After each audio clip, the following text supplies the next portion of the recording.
The Professor's Paradox, The Shadow of Jiang Zuiqin. In the bitter winters of Toronto, young Jiang watched his father Wei toil in a steam-choked kitchen. His father had once been a man of letters in Guangdong, but here he was a ghost in a short-order apron. Jiang wore second-hand coats that smelled of other children's lives. He learned early that the world was not a meritocracy. It was a machine that ground down those without a shield. He promised himself he would find the lever to stop it. In 1995, the gates of Yale swung open for him. Surrounded by the sons of dynasties, Jiang felt like a thief in a cathedral. While his peers spoke of legacy, he spoke of survival. He felt the cold weight of imposter syndrome, a hollow space where his identity should have been. He began to believe that the elite were not smarter, only better at the theater of power.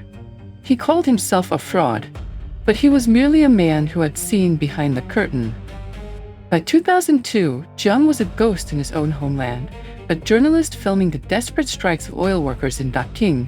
The rain was gray as the secret police closed in. An officer named Zhao pinned his arms back, branding him a foreign spy.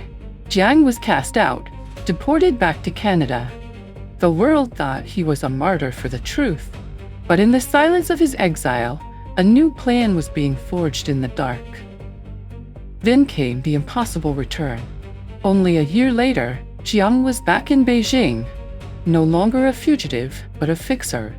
He began teaching the children of the party elite how to bypass the state's own exams to enter the Ivy League. He sat in opulent offices, helping wealthy parents hedge their fortunes against the future. He was a bridge between two worlds that claimed to hate each other, yet shared the same greed.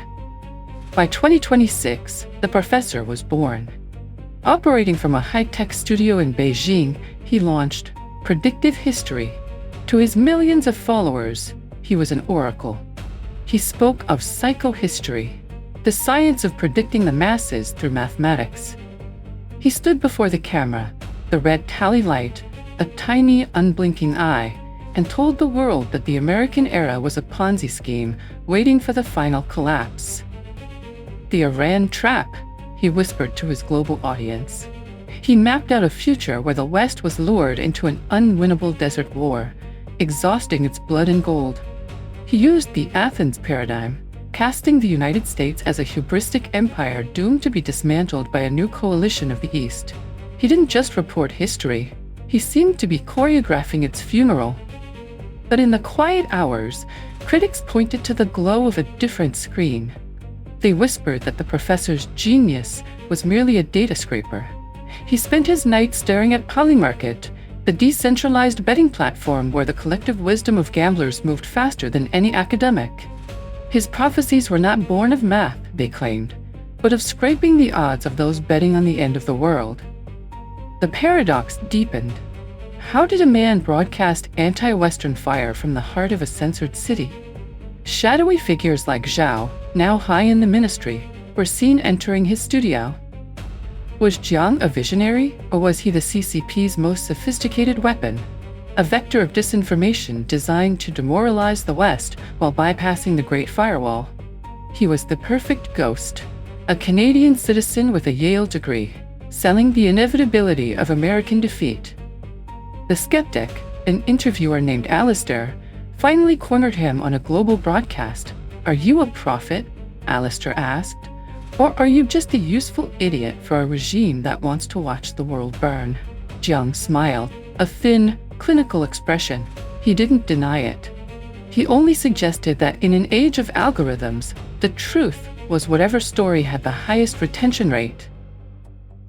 Late at night in Beijing, the professor sits alone. The screens of his studio wall pulse with data, maps, and betting odds. He is the master of the shadow, the architect of a history that hasn't happened yet.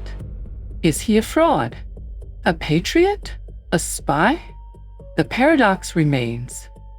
As the world watches his next video, they don't realize that in the digital age, the most dangerous man is the one who tells you exactly what you are already afraid to believe.